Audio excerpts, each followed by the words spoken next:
How to use Make My Trip app. In order to use Make My Trip app, first thing first, you have to download it from your respective app store.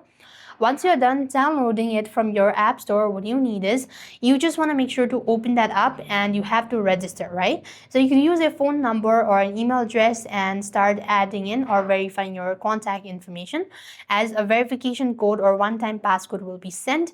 As soon as you're done entering the following information, you then have to provide your first name and a last name, and you just want to make sure to go and read the terms and conditions, allow notifications, all that.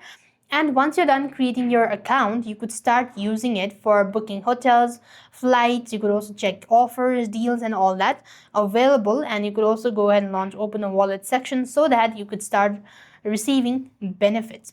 So this is how you're supposed to use Make My Trip app on your device. And thank you for watching. See you in the next video.